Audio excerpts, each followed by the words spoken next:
Potential apply करते हैं ताकि ये कहते हैं इलेक्ट्रॉन्स को रोक सके। हाँ बिल्कुल इसीलिए।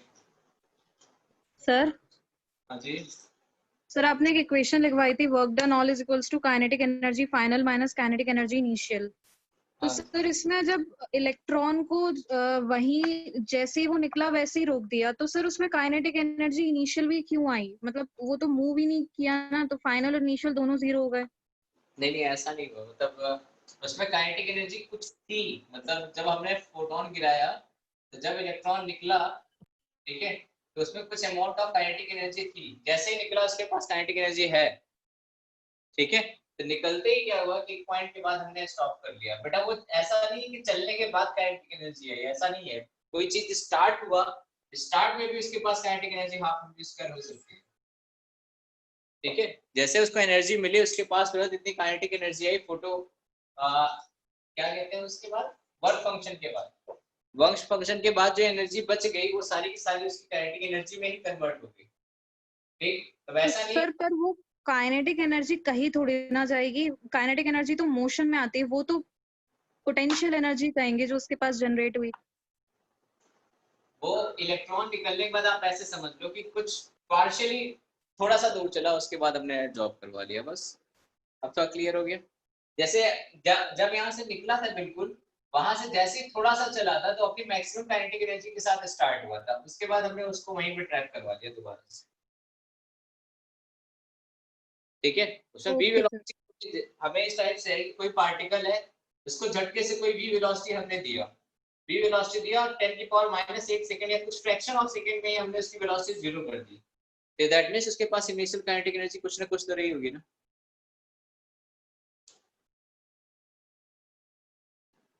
ठीक है।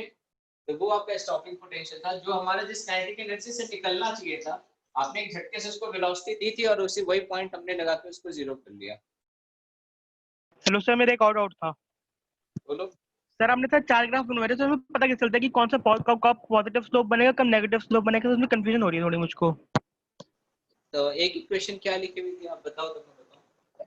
जब हमने मतलब कि 4 क्वेश्चन, मतलब कि 4 ग्राफ बनवाए थे y = mx + c पे, एक में नेगेटिव ग्राफ बना था, फिर एक में सर ली थी आपने y = mx - c था, उस पे पॉजिटिव ग्राफ बना था। फिर आपने एक इक्वेशन ली थी y = mx - c पे, उस पे नेगेटिव ग्राफ बना था। y = mx + c पे ली थी, तो उसमें पॉजिटिव ग्राफ बना था। तो समझ नहीं आ रहा कि सर कब पॉजिटिव बनेगा, कब नेगेटिव बनेगा।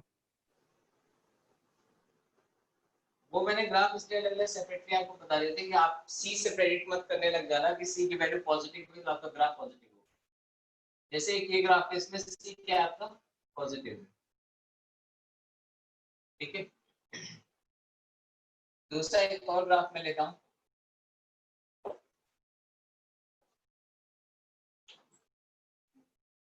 इसमें हमें आपका c क्या है, पॉजिटिव, ठीक है। लेकिन इसमें स्लोप क्या है बेटा, यहाँ देखो, यहाँ से यहाँ एंगल मेजर करो और यहाँ से यहाँ एंगल मेजर करो, तो ये जो थीटा और ये जो थीटा है, ये थीटा, इसको 1 नाम दे दिया, तो थीटा 1 > 90, यानी ऐसे कह लो थीटा की वैल्यू 90 से ज्यादा है लेकिन 180 से कम है। इसमें थीटा की वैल्यू 90 से 0 से ज्यादा है और 90 से कम है। तो tan थीटा 0 से 90 में पॉजिटिव होता है और 90 से 180 में नेगेटिव होता है, ठीक है। इस पर्टिकुलर में tan थीटा की वैल्यू क्या आती है, पॉजिटिव, और इसमें tan थीटा क्या आता है, ठीक है। अब इसी को दूसरे टाइप से आपने ग्राफ देखा, c की वैल्यू नेगेटिव करनी है, ये c नेगेटिव हो गया, ठीक है। एक और c मैंने लिया जिसमें c नेगेटिव करना है लेकिन स्लोप बदल जाए, ये ना, इसमें c आपका क्या है, नेगेटिव है, इसमें स्लोप ये रहा थीटा, इसमें स्लोप ये रहा थीटा, इसमें स्लोप क्या है आपका, नेगेटिव है, इसमें स्लोप क्या है आपका, पॉजिटिव है, ठीक है। तो आप ऐसे रिप्रेजेंट कर सकते हो कि सभी की equation y = mx + c in general है, सबकी इक्वेशन क्या है, y = mx + c है, ठीक। लेकिन अगर इसके अगर साइन के साथ लिखना चाहोगे तो ये लिखा हो y = mx + c, mx + c, जिसमें m क्या है आपका, नेगेटिव में है। इसी को ऐसे आपको लिखा हुआ मिलता है कई बार y = -mx + c, इसमें से m आपको किस पे फिर रखना है, जो वैल्यू है वो रखना है, तो दोनों कर सकते हो। ठीक है, ये बस ये दिखाने के लिए है, माइनस का साइन सिर्फ ये रिप्रेजेंट करता है कि स्लोप नेगेटिव है। ठीक, इसको भी क्या लिख सकते हो आप, y equal to mx plus c, इसके अलावा कोई रिप्रेजेंटेशन नहीं क्योंकि आपका सी भी पॉजिटिव है और एम भी पॉजिटिव है। ठीक है, इसकी अगर बात करेंगे तो इसमें आप इक्वेशन क्या लिखोगे, y equal to mx minus c, क्योंकि सी नेगेटिव है, m क्या है पॉजिटिव है, इसलिए इसके साथ कोई इंटरफेरेंस नहीं। यहाँ पे अगर आप लिखोगे तो y equal to mx minus c या फिर y equal to minus of mx, यहाँ इसके अकॉर्डिंग m की वैल्यू आपको क्या करनी पड़ेगी, नेगेटिव, और यहाँ नेगेटिव साइन क्या रिप्रेजेंट कर रहा है, हमारे पास पहले से नेगेटिव स्लोप है। ठीक है, और ग्राफ क्या बना, y equal to minus mx plus c, m की वैल्यू आपको फिर क्या रखनी पड़ेगी, पॉजिटिव वैल्यू रखनी पड़ेगी। सर हाँ जी, सर इसी ग्राफ में सर बस एक डाउट था कि जैसे काइनेटिक एनर्जी जब एक्स एक्सिस के नीचे जा रही है मतलब नेगेटिव है, नेगेटिव का मतलब क्या है, मतलब अगर हम थ्रेशोल्ड नहीं के जाएगी, टर्म्स में देखें। काइनेटिक एनर्जी कभी नेगेटिव नहीं जाएगी। नहीं सर, ग्राफ तो y equals to mx minus c का जब आपने बनवाया था तो सर वो नेगेटिव साइड भी जा रहा था y एक्सिस के, जैसे वहां इसमें भी गया है। देखिए जैसे उसमें ग्राफ कैसे स्टार्ट हुआ था, यहाँ से स्टार्ट होता है, यहाँ से आगे जाता है। जब हम इसको एक्स्ट्रापोलेट करते हैं ना तो बेटा हम इसको नीचे वाला कंसीडर नहीं करते, यहाँ हम डॉट डॉट करके ये दिखाते हैं कि सी की वैल्यू कहाँ तक जा रही है। बस काइनेटिक एनर्जी का असली ग्राफ यहीं से शुरू होता है, इसके पहले नहीं डिफाइन होता है, तभी यहाँ डॉट डॉट दिखाते हैं, कंप्लीट लाइन डार्क लाइन नहीं दिखाते हैं। इसको कहते हैं एक्स्ट्रापोलेशन, मतलब जहां तक ग्राफ एक्चुअल है उसके बाद उसको आगे पीछे एक्सटेंड करके देखो आपकी इक्वेशन क्या बनने वाली है। इसलिए इसको पीछे की तरफ खींच के ड्रॉ करते हैं कि सी की वैल्यू क्या जा रही है, तो आंसर आता है सी की वैल्यू नेगेटिव जा रही है। ठीक है, नहीं तो एक्चुअल में ग्राफ बस यही बनेगा, इतना सही। Hello sir. हाँ जी, सर जो हमने चारों ग्राफों में वो पॉइंट सी लिया है वो ओनली वाई एक्स पे ही लेंगे सर उसे? हाँ बिल्कुल, क्योंकि आप x की वैल्यू 0 पुट करोगे तो y की ही वैल्यू आएगी। Okay sir. सर हाँ जी, सर आपने जब E बाय एम रेशियो का डेरिवेशन कराया था तो E बाय एम सर ये V बाय बी आर के इक्वल आया था, तो V by b r constant कैसे है? हमने जो वहाँ मैग्नेटिक फील्ड लिया था वो कांस्टेंट लिया था। चार्ज की वैल्यू जो है वो चार्ज की वैल्यू हमारे पास, हमने कहा जैसे एक इलेक्ट्रॉन लिया है तो एक इलेक्ट्रॉन चार्ज की वैल्यू क्या होती है, कांस्टेंट होती है। चार्ज हमारे पास फिक्स है, इसको मैग्नेटिक फील्ड से अगर पास कराओगे तो जो इसका अगर चार्ज आपने फिक्स कर लिया तो जो इसकी वजह से घूमने की वजह से रेडियस बनता है सर्कल वाला, वो भी आपका फिक्स बनेगा अगर वेलोसिटी नहीं बढ़ती। सर वेलोसिटी भी फिक्स है? हाँ बिल्कुल। सर वो वेलोसिटी फिक्स गिवन है? हाँ ठीक है सर। सर मोल्स, सर जो मोल के क्वेश्चन होते हैं उसमें अगर कंपोजिशन दिया हुआ क्वेश्चन में तो कंपोजिशन बाय मास होता है या फिर बाय मोल होता है? जनरली बाय मास होता है। अच्छा, गिवन बाय मोल देगा। हाँ गिवन बाय मोल। ठीक है सर।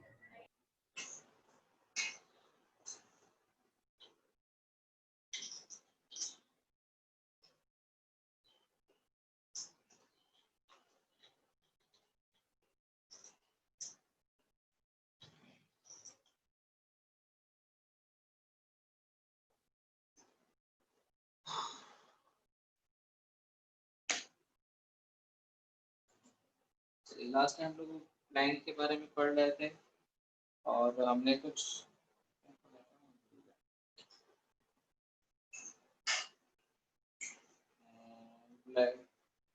फोटो इलेक्ट्रिक इफेक्ट पढ़ा था। ठीक है, इसके बाद उस टॉपिक पोटेंशियल पढ़ा था। चलिए बेटा, जब तक मैं नहीं पूछूंगा तब तक सब लोग, मतलब अब आधे घंटे तक सब लोग चुप रहना। जो भी डाउट होगा साथ में लिखते चलना, साथ साथ में। आधे घंटे बाद फ्री करूंगा तब पूछना, ठीक है? हमें थोड़ा सा चलता है स्पीड में, one by one topic cover करता हूँ। बेटा जो भी डाउट होगा आप लिख लेना, मैं पूछने से मना नहीं कर रहा हूँ, ठीक है? चलिए, पहला हेडिंग आपका इंटेंसिटी।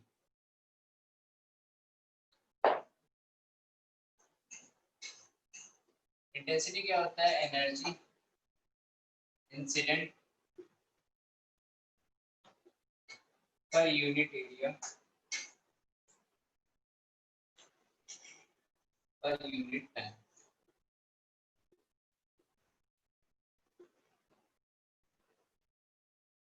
ठीक है, दैट मींस इंटेंसिटी का फॉर्मूला अगर आप लिखोगे तो क्या है, इंटेंसिटी इक्वल टू एनर्जी पर यूनिट एरिया, मतलब एरिया भी नीचे और टाइम भी नीचे। एक बार मैं इसको समझा देता हूँ कि होता क्या है कि हमारे पास कोई एक प्लेट है, ठीक है, इसका मैंने छोटा सा क्रॉस सेक्शन ले लिया, ये एरिया, इससे मैं फोटोन गिरा रहा हूँ, ठीक है। तो अगर हर सेकंड में एक पर्टिकुलर क्रॉस सेक्शन है, मतलब एक मैंने 1 यूनिट ले लिया, इस क्रॉस सेक्शन में जितने ज्यादा मैं एक सेकंड के अंदर आपका फोटोन गिराऊंगा उतनी ज्यादा आपकी इंटेंसिटी होगी। इंटेंसिटी और फ्रीक्वेंसी दोनों अलग अलग टर्म होती है, ये ध्यान रखिएगा। इंटेंसिटी का मतलब ये जो लाइट जिस फ्रीक्वेंसी की आ रही है वो फ्रीक्वेंसी अलग है, जिस फ्रीक्वेंसी से कोलाइड कर रही है उस कोलिजन की फ्रीक्वेंसी को हम कहते हैं इंटेंसिटी।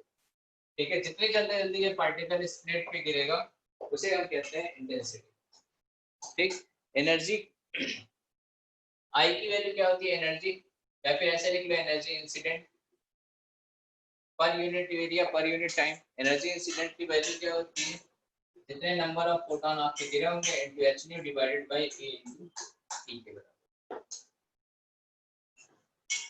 ठीक है, दैट मींस इंटेंसिटी हम दो टाइप से बढ़ा सकते हैं। इंटेंसिटी की वैल्यू कैसे इंक्रीज हो सकती है, अगर आपने फ्रीक्वेंसी बढ़ाई तब भी इंटेंसिटी बढ़ जाएगा।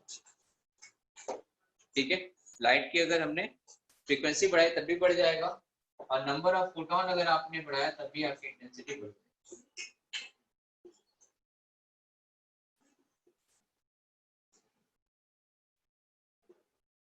अगर आप नंबर ऑफ फोटोन अगर बढ़ाते हो तब भी आपकी क्या होगी, इंटेंसिटी बढ़ती।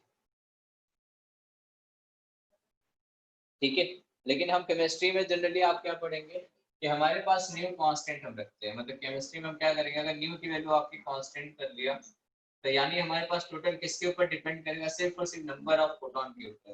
तो जितने ज्यादा नंबर ऑफ फोटोन आप particular unit cross section area में कोलाइड करवाओगे आपका उतनी ज्यादा इंटेंसिटी होगी। ठीक है,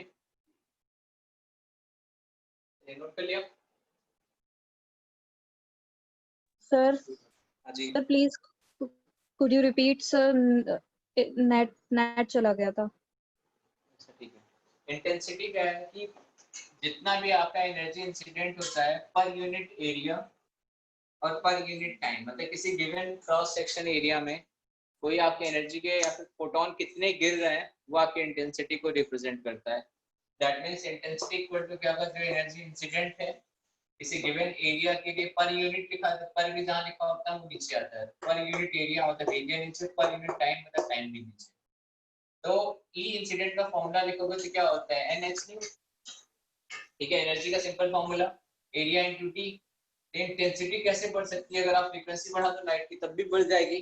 ठीक, दूसरा कैसे बढ़ सकता है, अगर आप नंबर ऑफ फोटोन इंक्रीज कर दो तब बढ़ जाएगा।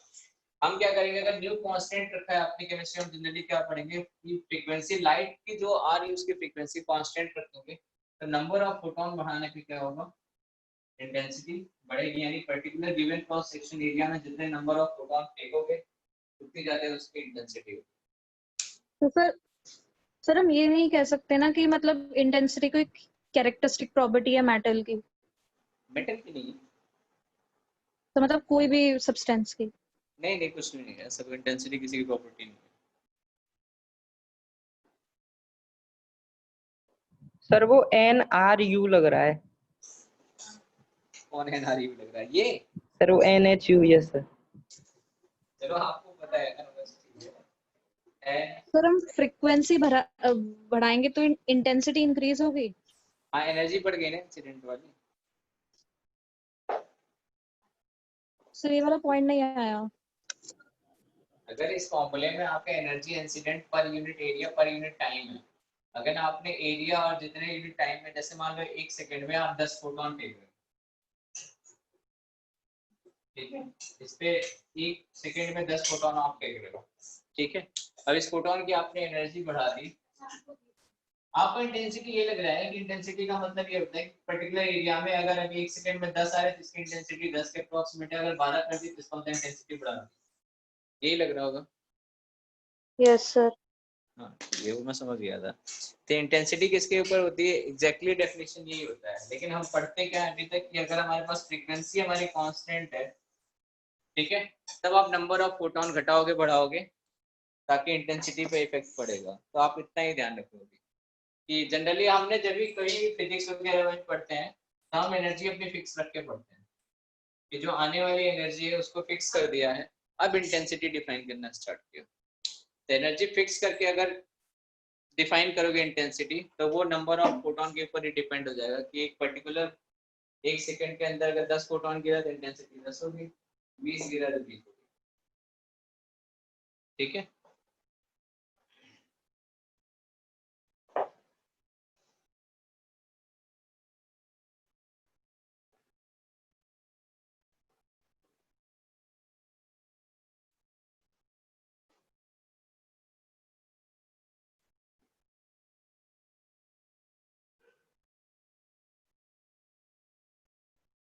चलिए बेटा नोट कर लिया।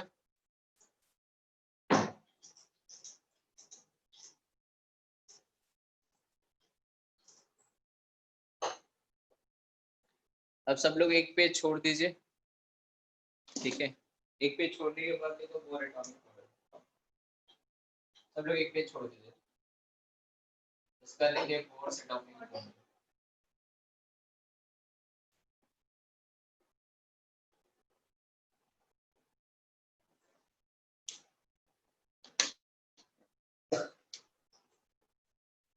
ठीक है, तो सबसे पहला पॉइंट हेलो एक sir. Applicable only for. Hello sir. हाँ जी सर मतलब एक पेज मतलब बेटा, अभी आपका ब्लैक बॉडी रेडिएशन और इंटेंसिटी में और भी कुछ लिखाना है। नहीं सर, वो नहीं करा मतलब एक पेज मतलब सर कौन सा वाला छोड़ना है? बस एक साइड, मतलब एक साइड, ये फोर वाला एक साइड, ऐसा आगे पीछे नहीं, सिर्फ एक साइड। Okay sir. ठीक है, और बहुत मन करेगा तो डेढ़ छोड़ देना, ऐसे जरूरत नहीं पड़ेगी। एप्लीकेबल ओनली फॉर हाइड्रोजन और हाइड्रोजन लाइक स्पीशीज, हाइड्रोजन और हाइड्रोजन लाइक एटम्स। इसका मतलब क्या है, that is single electron species.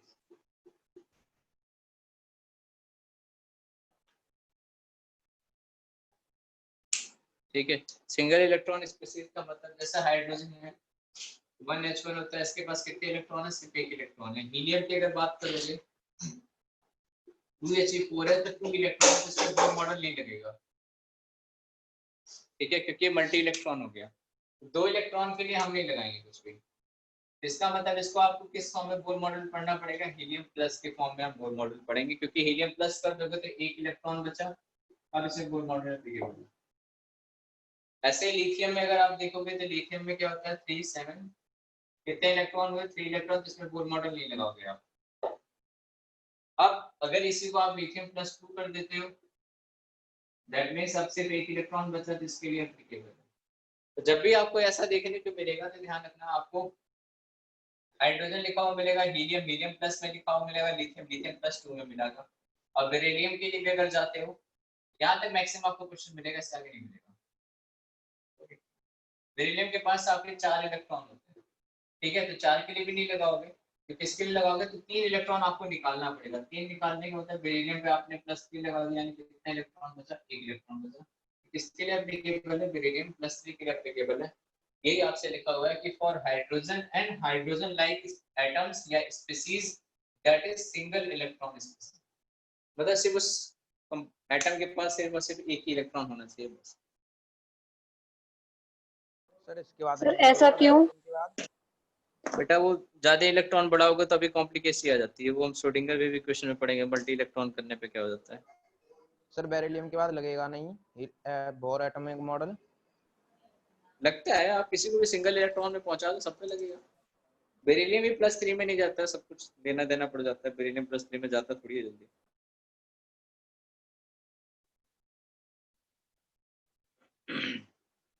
जैसे जैसे आप नंबर ऑफ इलेक्ट्रॉन बढ़ाओगे, चार्ज पार्टिकल है, आपस में रिपल्शन अट्रैक्शन बहुत सारे फैक्टर होते हैं जो घटते बढ़ते हैं, वो सारे फैक्टर कंसीडर नहीं किया था बोर्ड में। ठीक है, चलिए अब हेडिंग लिखिए पोस्टुलेट्स ऑफ बोर मॉडल।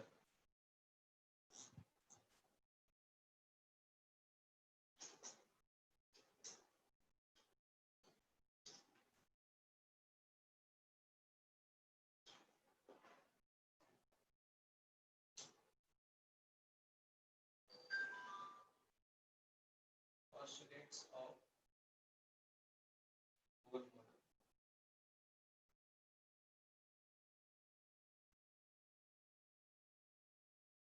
देखिए पोस्टुलेट्स सर हाँ जी, सर आपने हाइड्रोजन लाइक एटम मतलब वो जो आपने बताया था यही हाइड्रोजन लाइक एटम होते हैं? हाँ हीलियम प्लस लिथियम प्लस 2 और beryllium plus 3 hydrogen like atom है। ठीक है, हाइड्रोजन लाइक का मतलब एक इलेक्ट्रॉन केवल हो बस उनके पास, वेट वगैरह में नहीं, एटॉमिक वेट में हाइड्रोजन जैसे हो जाए, कुछ हरकतों में हाइड्रोजन जैसे हो। सर ये बोर्स मॉडल के लिए पेज छोड़ना है क्या? क्या हो बेटा? सर ये बोर्स एटॉमिक मॉडल के लिए पेज छोड़ना है? नहीं नहीं, बोर्ड्स वाला तो चलेगा, कंटिन्यू चलेगा। वो मैंने छुड़वाया था एक ब्लैक बॉडी रेडिएशन के लिए छुड़वाया। और सर ये बोर्स एटॉमिक मॉडल के बाद उसके बाद ये आता है पोस्टुलस। हाँ पोस्टुलेट्स ऑफ बोर मॉडल, ये कंटिन्यू है अब आगे। Okay sir. ठीक है, पोस्टुलेट्स का मतलब ये होता है कि जब भी आप पढ़ोगे आपको पोस्टुलेट लिखा मिलता है, इसका मतलब होता है कि हम पहले एज्यूम कर लेते हैं फिर इसको प्रूव करते हैं। ठीक है, पोस्टुलेट्स का मतलब ये होता है। ठीक, अब इसने क्या पोस्टुलेट था? पहला पोस्टुलेट था according to Bohr's model according to Bohr's model atom contain equal number of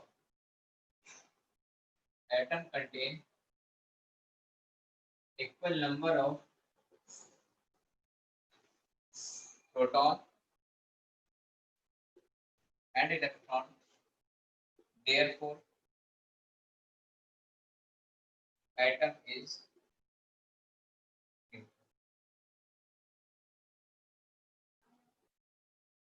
second postulate क्या था? Electron are revolving around the nucleus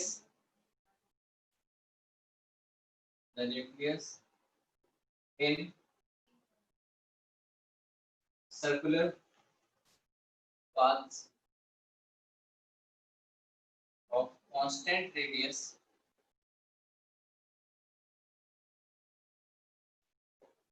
known as orbit or cells, known as orbit or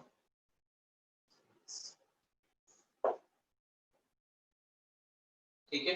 देखिए दूसरे point में ये bore साहब थोड़ा खेल कर गए। जो उसके लिए प्रॉब्लम था रदरफोर्ड के लिए कि इलेक्ट्रॉन अपना ऐसे से घूमने के बाद ऐसे न्यूक्लियस में आ जाना चाहिए, तो इन्होंने क्या कहा कि मान लिया कि वो कांस्टेंट रेडियस में घूम रहा। पोस्टुलेट्स का मतलब वही होता है जो मैथ में आप लिखते हैं ना, मान लिया कि इसका वॉल्यूम 100 लीटर है, फिर सॉल्व करना शुरू किया, फिर प्रूव करो वो 100 लीटर है कि नहीं है। ठीक है, तो ऐसे बोर साहब ने मान लिया कि यहाँ कांस्टेंट रेडियस में घूम रहा है, तो मैक्सवेल वाली थ्योरी इन्होंने एक्सपेल कर दी। मैक्सवेल क्या कहता था कि चार्ज पार्टिकल घूमेगा तो एक्सेलरेट होगा, फिर धीरे धीरे घूमते घूमते न्यूक्लियस में आ जाएगा। तो इसने कहा नहीं ऐसा नहीं हो रहा है, वो अपने कांस्टेंट रेडियस में घूम रहा है। मैंने इनिशियल में पोस्टुलेट से लिखा होता है, इसका मतलब होता है कि हम पहले से अज्यूम कर रहे हैं कि ऐसा हो रहा है, अब हम बाद में इसको प्रूफ करेंगे कि ऐसा हो रहा है कि नहीं हो रहा है। ठीक है, तो बोर ने पहले से ये 2 पॉइंट मान लिए थे, इसके अलावा और भी है, तीसरा पॉइंट और लिखे। तो इसमें इन्होंने इस पॉइंट को मानने से क्या हुआ कि मैक्सवेल की थ्योरी को इसने हटा दिया, जो मैक्सवेल ने टांग अड़ाई थी वो हटा दिया। लेकिन ऐसा नहीं कि कह दिया तो लोगों ने मान लिया, इसके लिए कुछ प्रूफ उन्होंने दिया होगा। ठीक है, अभी समझते हैं क्या दिया।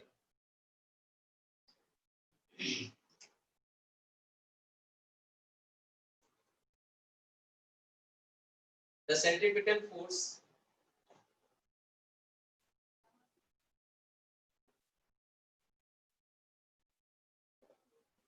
required for the circular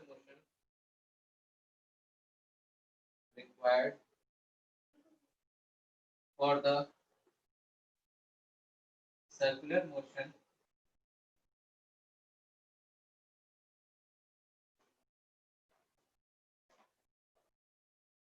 of electron is provided by the is provided by the electrostatic force of attraction. Electrostatic force of attraction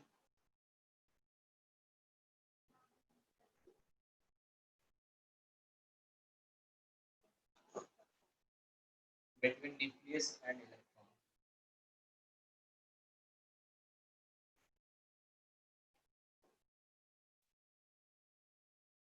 ठीक है, आप इसको ऐसे समझो, जो हमारे बिल्कुल न्यूक्लियस में चार्ज होता है किसका होता है, प्रोटॉन की चार्ज होता है। एक प्रोटॉन का चार्ज किसके बराबर होता है, आंसर है +1 e के बराबर।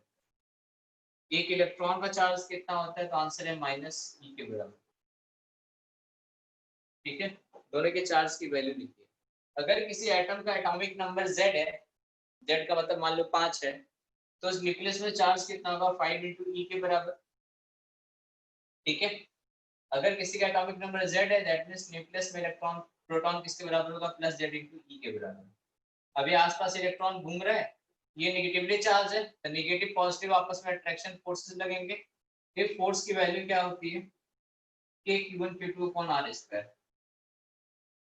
यानी कि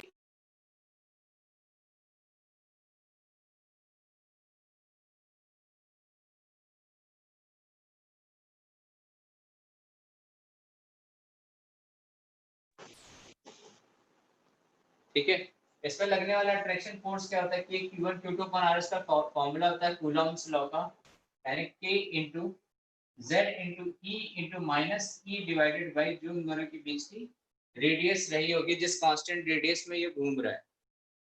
ठीक है, यानी यहाँ से फोर्स की वैल्यू अगर आप निकालोगे तो क्या आएगा, -kz × e²/r²।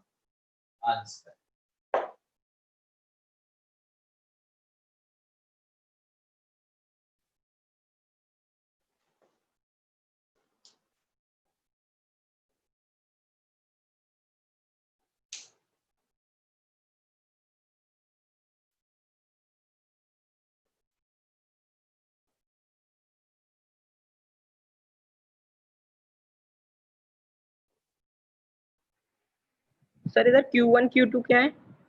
बेटा चार्ज की वैल्यू है, दो अलग अलग चार्ज हो अगर किसी पर्टिकुलर डिस्टेंस पे, यहाँ पे Q चार्ज आपका है, एक Q2 चार्ज आपका है, तो दोनों के बीच की डिस्टेंस r है, तो दोनों के बीच लगने वाला फोर्स Q1 Q2/r² रहता है। अगर अपोजिट है तो अट्रैक्शन फोर्स की वैल्यू इतनी आएगी, और सेम चार्ज है मतलब या तो दोनों पॉजिटिव पॉजिटिव है या दोनों नेगेटिव नेगेटिव, तो रिपल्सन फोर्स की वैल्यू इतनी है। सर Z एटॉमिक नंबर है ना किसी भी मेटल का? हाँ जी, Z एटॉमिक नंबर है। तो सर प्रोटॉन Z ही हो गया, तो सर इलेक्ट्रॉन भी तो Z -e होना चाहिए ना? बेटा एक इलेक्ट्रॉन के लिए लिख रहे हैं ना। अच्छा, देखो अगर न्यूक्लियस में एक प्रोटॉन है तो उसमें चार्ज कितना होगा, +e। अगर दो प्रोटॉन है तो चार्ज कितना होगा, +2e। तीन है तो कितना होगा, +3e। तो अगर किसी एटॉमिक नंबर z है तो उसके प्रोटॉन कितने होंगे, z होंगे, यानी न्यूक्लियस में चार्ज कितना होगा, +ze। एक इलेक्ट्रॉन के लिए लिख रहे हैं तो K(Q1) कितना हुआ, +ze, Q2 कितना हुआ, -e/r²। क्या रिपीट कर दूं बेटा, F फोर्स वाला। फोर्स ऐसे होता है, देखिए अगर दो चार्ज आपके अलग अलग लग रहे हैं Q1 और Q2, ठीक है, तो दोनों चार्ज के बीच फोर्स लगेगा, अगर पॉजिटिव है तो रिपल्सिव फोर्स लगेगा। फोर्स की वैल्यू क्या आएगी, Q1 Q2/r²। अगर दोनों के चार्ज नेगेटिव है, -Q1 और -Q2 है, तो दोनों के बीच में रिपल्सन लगेगा, वैल्यू क्या आएगी, Q1 Q2/r²। अगर दोनों अपोजिट है, आपस में अट्रैक्शन लगेगा, तब भी फोर्स की वैल्यू क्या आएगी, Q1 Q2/r²। फोर्स की वैल्यू आपकी सेम रहती है, ठीक है, बस नेचर बदल जाता है। दूसरी एक बात इसमें एक और है कि अगर कोई भी चीज सर्कुलर मोशन में घूमती है, ठीक है, ये बोल को अच्छे से बताता है कि अगर सर्कुलर मोशन में घूमेगी तो घुमाने के लिए एक अंदर की तरफ लगने वाला फोर्स चाहिए।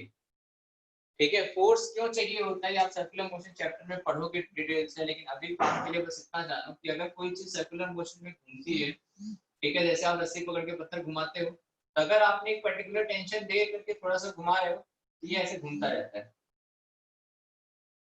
ठीक है, जैसे अर्थ को सैटेलाइट घूमती रहती है, वहां थोड़ी कोई फोर्स लगाता है, लेकिन एक सेंट्रीपिटल फोर्स चाहिए होता है घूमने के लिए, ताकि हर फ्रैक्शन ऑफ सेकेंड में जो वेलोसिटी चेंज हो रही है, तो वेलोसिटी चेंज होने के लिए एक्सेलरेशन चाहिए, वो एक्सेलरेशन कौन प्रोवाइड करता है? ये वाला फोर्स प्रोवाइड करता है। तो जब चलने वाली वेलोसिटी और लगने वाला परपेंडिकुलर फोर्स एक दूसरे से 90 डिग्री पे एंगल पे होते हैं, तब सर्कुलर मोशन स्टार्ट होता है। ये आप फिजिक्स में पढ़ो, ठीक है। अभी बस इतना जानो, कोई चीज अगर सर्कल में घूमेगी कांस्टेंट रेडियस के, जिसमें इलेक्ट्रॉन रिपल्स करेंगे। हाँ, सर कैसे? इधर जी m1 m2 upon r square होता है। इलेक्ट्रोस्टैटिक के बाद जब ग्रेविटेशन चैप्टर पढ़ोगे तो ये फॉर्मूला काम आता है।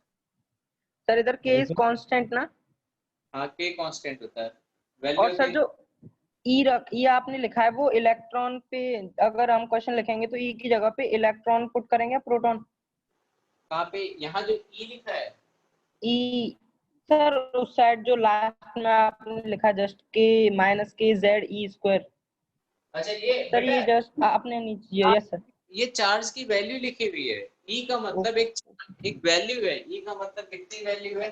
1.6 into 10 1.6 into 10 की पावर -18 इन कूलॉम। ठीक, ये एक वैल्यू है। इलेक्ट्रॉन का चार्ज कितना होता है? -1.6 into 10⁻19, इसको हम लिखते हैं -e। और अगर ये प्रोटॉन ओके ओके ओके। तो प्रोटॉन का वैल्यू होता है 1.6 into 10⁻19 कूलॉम। तो इसकी वैल्यू क्या लिखते हो हम? प्लस e के बराबर। बस और कुछ नहीं। e एक वैल्यू को रिप्रेजेंट कर रहा है जिसकी वैल्यू है 1.6 into 10⁻19 कूलॉम। यहाँ e हेलो का सर। इलेक्ट्रॉन नहीं है। Hello sir. हाँ जी। सर यहाँ पे आपने नीचे लिखा है minus electron is equal to minus ही। तो मतलब इसका मतलब समझ नहीं आया मुझे। किसका मतलब? सर ये इज इक्वल टू माइनस ही लिखे, ये दोनों इलेक्ट्रॉन है। अच्छा, ये यस सर। यहाँ जो लिख रहा था ये आपको समझ में आया? हाँ सर, ये तो समझ में आ रहा है सर, इसका तो पता है। ये लिख दिया, मैं सब कुछ नहीं किया। यहाँ मैंने लिखा है कि एक e की वैल्यू कितनी होती है? -1.6 into 10⁻19। एक वेरिएबल है e, छोटा यस वाला है, सर।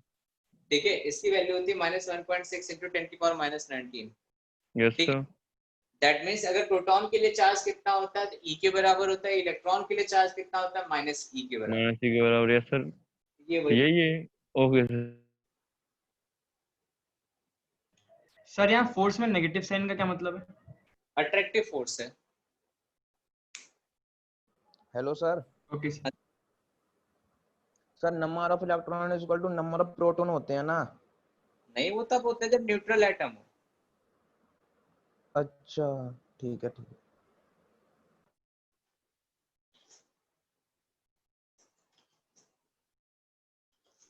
अगर सर रिपल्सिव फोर्स होगी तो माइनस का साइन हट जाएगा। हाँ बेटा, तब पॉजिटिव का आएगा। करके देख लो चाहे। अगर दो सेम पॉजिटिव चार्ज है तो Q1 Q2 क्या आएगा? पॉजिटिव। अगर दोनों नेगेटिव चार्ज है तो माइनस माइनस मल्टीप्लाई करोगे, फिर फोर्स क्या आएगा? तब भी पॉजिटिव आएगा। आएगा ना? Okay sir okay.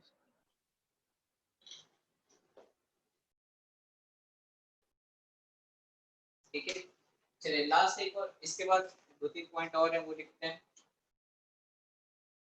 Next 4th point आपका, out of the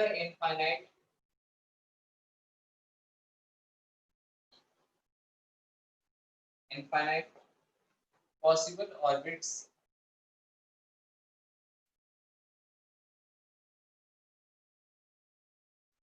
electron can only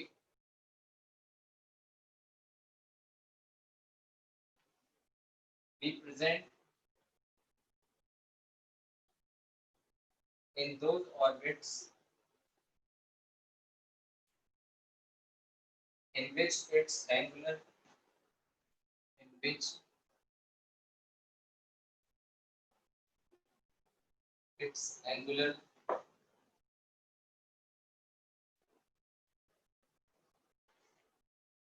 momentum is an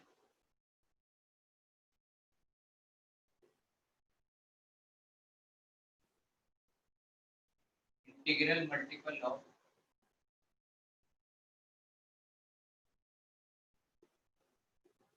h upon 2 pi. That means angular momentum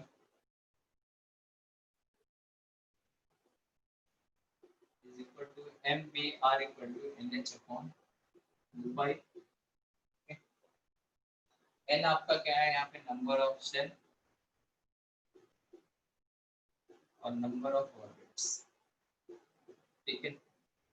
that means number of orbits यानी n की वैल्यू क्या क्या पॉसिबल है,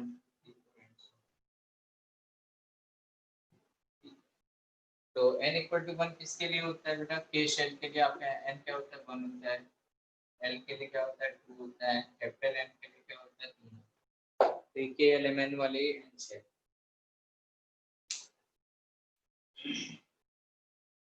ठीक है। h फिर h पूछ रहे हो, h बेटा वही है जो पढ़ा था प्लैंक कांस्टेंट। अब h फिक्स हो गया पूरे चैप्टर के लिए, 2 साल के लिए h आपका फिक्स हो गया। बस मैथ में हाइपरबोला पैराबोला में बदल जाएगा या स्ट्रेट लाइन में बदल जाएगा, यहाँ फिक्स हो गया। और जब तक केमिस्ट्री चलेगी h मतलब प्लैंक कांस्टेंट ही है, कुछ और होगा तो आपको बता दिया जाएगा, ठीक है। चलिए तो दैट इज 3 का m है, हाँ जी, वो n equals to 1 2 3 k shell l n m। हाँ वो जो बोर्ड में पढ़ा ना KLMNO, यस यस। हाँ वो वही है। सर हाँ जी, सर इलेक्ट्रॉन का एंगुलर मोमेंटम सर ग्राफिकली कैसे शो होगा, मतलब ग्राफिकली अगर शो करना चाहें तो। नहीं ग्राफिकली इसको रिप्रेजेंट नहीं करते हैं अभी। आप ग्राफिकली किसके सेंस में क्या रिप्रेजेंट करना, जैसे मैंने सर डायग्रामेटिकली की मतलब नाम तो सुना है, एंगुलर मोमेंटम और फॉर्मूला पता है, बट सर इसका मतलब इधर क्या है ये समझ में नहीं आ रहा। हाँ हाँ मैं बता रहा हूँ, चिंता मत करो, बता रहा हूँ। इसमें एक पॉइंट और लिखूँ इसी के साथ, that is according to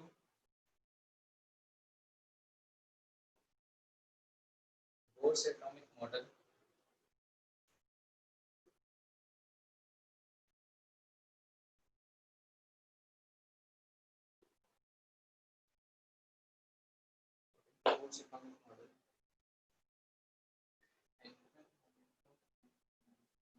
angular momentum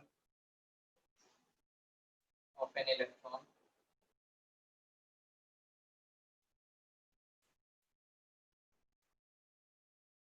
in an orbit is quantized।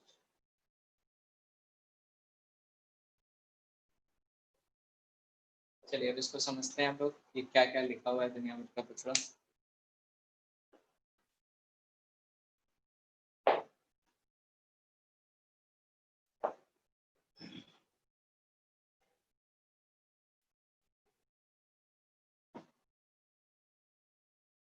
देखिए बोर मॉडल क्या कहता है कि पहले तो इसने बताया कि भाई पोस्टुलेट्स अपने क्या बोला कि जिस सर्कल में घूमे वो सर्कल फिक्स है, मतलब एक बार जिस रेडियस में घूमना शुरू किया वो रेडियस नहीं बदलेगा।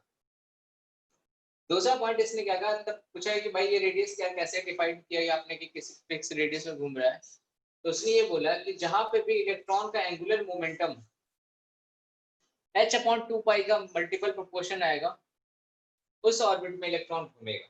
इसका मतलब ये हुआ इससे कि कोई भी चीज अगर स्ट्रेट लाइन में चलती है तो उसका एक मोमेंटम होता है किसके बराबर, mv के बराबर, ठीक है।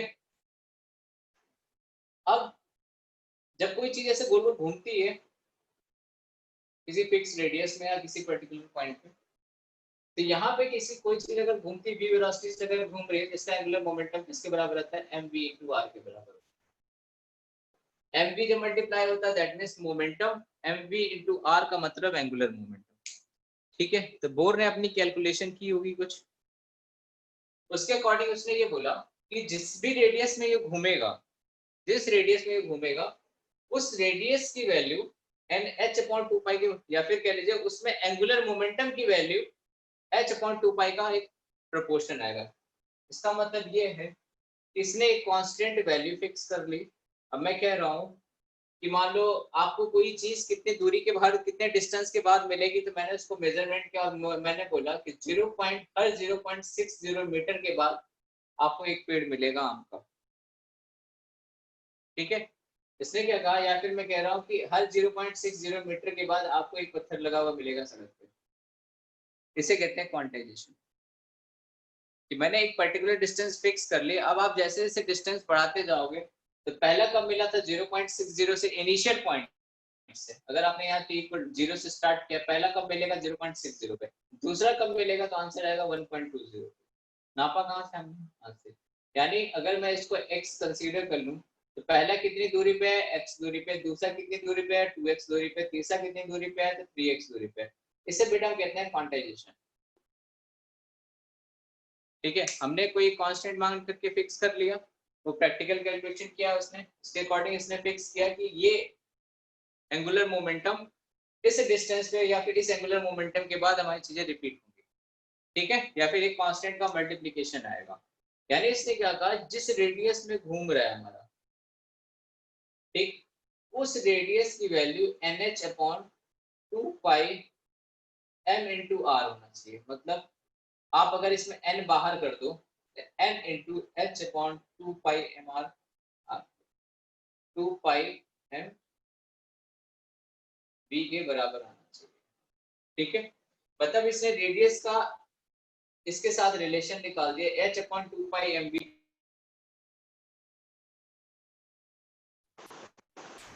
ठीक है, अब देखिए, या फिर आप ऐसे दूसरे तरीके से ऐसे समझिए कि मेरे पास कोई एक इलेक्ट्रॉन था, ऐसे गोल गोल घूम रहा था।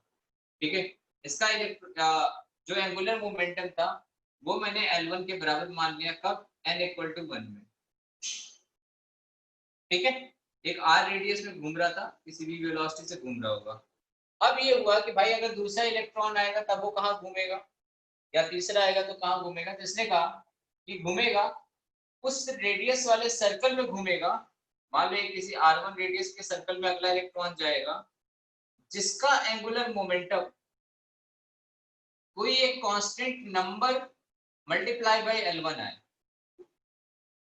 ध्यान से समझिएगा, मैंने क्या कहा कि इस पर्टिकुलर रेडियस में कोई घूम रहा है, उसका एंगुलर मोमेंटम, कोई इलेक्ट्रॉन घूम रहा है, उसका एंगुलर मोमेंटम L1 के बराबर है।